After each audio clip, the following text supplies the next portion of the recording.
Եվ այսպես նախորդ շաբաթ Ալիևի Գերմանիա այցելությունը քննարկումների նոր առիթ է դարձել։ Գերմանիայի կանցլերի նստավայրի մոտ տեղի ունեցել միջադեպ, որը ցնցել է ադրբեջանական մեդիատիրույթը։ Քաղաքական աքսորում գտնվող բլոգեր, մուսուլմանական միասնություն շարժման ակտիվիստ Ալամդար Բունյաթովը Բերլինում անսպասելի դուրս է եկել Իլհամ Ալիևի օգնական Հիկմեթ Հաջիևի եւ արտգործնախարար Ջեյհուն Բայրամովի առաջ։ Տեսանյութում, որը երեկ է հրապարակվել ու արագորեն տարածվել, մեծ աջակցություն ստացել ադրբեջանական հանրության կողմից, Բունյաթովը բացահայտ մեղադրում է Ալիևի վարչախմբին քաղաքական բանտարկյալներին խոշտանգելու եւ երկրում հասունացող սոցիալական անարդարության համար։ Թեման կքննարկենք Հայլուրի տարածաշրջանային վերլուծաբան ադրբեջանագետ Արման Բադալյանի հետ։ Բարի երեկո, Արման։ Բարի երեկո, Թերեզա։ Արման, ինչ արձագանք տվեցին ադրբեջանցի պաշտոնյաները Բունյաթովի այդ մեղադրանքներին։ Թերեզա, մենք տեսանք, թե ինչպես է Գերմանիայում ապաստանած բլոգերը փաստացի անկյուն քշում Բաքվի երկու առանցքային պաշտոնյաներին, հիշեցնելով Ադրբեջանում մարդու իրավունքների ոտնահարումների մասին Amnesty International-ի զեկույցները, ինչպես նաև ադրբեջանական բանտերում կին լրագրողների ու շիա ակտիվիստների խոշտանգումները։ Իշխանամետ մեդիաներն անմիջապես Ալամդար Բունյաթովին պիտակավորեցին որպես Իրանի հատուկ ծառայությունների լրտես։ Սա Ադրբեջանի իշխանությունների տասնամյակներով կիրառվող քաղաքական քողարկումն է։ Երբ Բաքվի բարձրաստիճան պաշտոնյաները արտասահմանում հանկարծակի բախվում են իրականությանն ու անհարմար հարցերին, նրանց առաջին ռեֆլեքսը ինստիտուցիոնալ սուտն ու դավադրապաշտությունն է։ Երբ Բունյաթովը հողում արեց միջազգային հեղինակավոր կազմակերպությանը, Հիկմեթ Հաջիևը չկարողացավ հերքել փաստերն ու անցավ դասական դավադրապաշտության, հարցնելով, գիտեք թե ով է ֆինանսավորում Amnesty International-ը։ Ըստ էության, Ադրբեջանի իշխանություններն ամեն անգամ, երբ Իրանի հետ հարաբերությունները լարվում են կամ երբ պետք է լրացնել ներքին դժգոհությունը, շիա հավատացյալներին ավտոմատ կերպով հայտարարում են իրանական լրտեսներ։ Դե սա էլ պատահական չէ։ Հիշեցնեմ, որ դեռ մարտից Իրան-Ադրբեջան հարաբերություններում լարվածություն կա, որը թվում է թե նվազել էր, բայց վերջին զարգացումները, մասնավորապես ASTV սահմանափակումը, փաստեցին հակառակը։ Արման, իսկ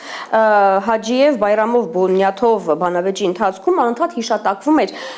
Նարդարանն ու 2015 թվականի դեպքերը, ինչի հետևանքով էլ Բունյաթով նստեյության ստիպված է եղել լքել Ադրբեջանը։ Ինչ է տեղի ունեցել Նարդարանում 11 տարի առաջ։ Թերեզա, Նարդարանը Բաքվի մոտ գտնվող ավանդաբար շիա դավանանքով աչքի ընկնող ավան է, որը տարիներ շարունակ եղել է Ալիևի ռեժիմի դեմ կրոնական սոցիալական բողոքի կենտրոն։ Ըստ էության, բնակիչները մուսուլմանական միություն կրոնական շարժման առաջնորդ Թալե Բաղիրզադեի առաջնորդությամբ սկսել էին բարձրաձայնել Ադրբեջանում առկա ծայրահեղ աղքատության, կլանային կոռուպցիայի եւ հավատացյալների դեմ ճնշումների մասին։ 2015 թվականի նոյեմբերին ադրբեջանական ուժայինները արյունալի հատուկ գործողություն իրականացրին մուսուլմանական միասնություն շարժման դեմ, նրանց մեղադրելով իսլամական պետություն ստեղծելու փորձի մեջ։ Գործողության ընթացքում զոհվեց 6 մարդ, 4 տեղացի բնակիչ եւ 2 ոստիկան։ Ավելի քան 100 մարդ ձերբակալվեց, իսկ 44-ը դատապարտվեցին երկարամյա ազատազրկման։ Այդ օրվանից ի վեր Նարդարանը փաստացի գտնվում է ոստիկանական մշտական վերահսկողության ու պաշարման տակ, իսկ տեղացի ակտիվիստների ընտանիքները ենթարկվում են հետապնդումների ու երբեմն անգամ զրկվում են գույքից։ Ադրբեջանցի պաշտոնյաների հետ Բունյաթովն էլ էր բացահայտում, որ Նարդարանում իր ընտանիքին պատկանող մոտ 3 հեկտար հողատարածք պետությունը խլել է եւ փոխանցել Ալիևի նախկին փեսա ռուսաստանցի օլիգարխ Էմին Աղալարովին։ Այո, Թերեզա, Նարդարանում տեղացի շիա հավատացյալներից ու քաղաքացիներից հողեր խլելը եւ Ալիևի մերձընտանեկան շրջապատին փոխանցելը ցույց է տալիս, որ հակահաբեկչական պայքարի անվան տակ իրականում տեղի է ունեցել սեփականության ապօրինի վերաբաշխում եւ կլանային թալան։ Իդեպ, երբ պաշտոնյաները փորձեցին իրավիճակը վերահսկողության տակ առնել ու դաշտ նետեցին Ղարաբաղն ազատագրելու քարտը, հիշեցնելով, որ Իլհամ Ալիևն իբր ազատագրել է Արցախը, բլոգերը տվեց սպառիչ պատասխան, ես մեջբերեմ, Ղարաբաղն ազատագրելու կներ Ղարաբաղ աղքատների երեխաներն են ազատագրել, իսկ երբ ես ծառայում էի, Ալիևի որդին Լոնդոնում էր ապրում։ Բունյաթով նստեյության բարձրաձայնեց այն, ինչ մտածում է ադրբեջանցի հասարակության ճնշող մեծամասնությունը, սակայն վախենում է խոսել դրա մասին Ադրբեջանի բռնապետական ռեժիմի պատճառով։ մի հետաքրքիր դիտարկում էլ Բաքվի ռեժիմը ցանկացած անօրինականություն արդարացնելու համար սկսել է օգտագործել Ղարաբաղի հաղթանակի թեման, բայց բլոգերի պատասխանը պատռեց այդ քարոզչական վարագույրը։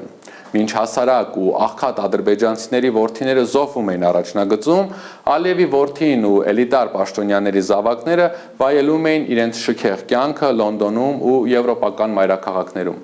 Հենց դա էր պատճառը, որ Բայրամովն իրեն կորցրեց ու հայտարարեց, թե բլոգերը կարմիր գիծ է անցնում։ Փաստորեն, ադրբեջանական վարչախմբի համար կարմիր գիծը հենց ճշմարտությունն է, երբ բացահայտվում է նրանց կեղծ հայրենասիրությունը, կլանային կոռուպցիան եւ սեփական ժողովրդին ծառայելու փոխարեն մեկ ընտանիքի ծառայելու իրողությունը։ Շնորհակալ եմ Արման։ Հարգելի հեռուստադիտողներ, տաղավարում Հայդուրի տարածաշրջանային վերլուծաբան Արման Բադալյանն էր։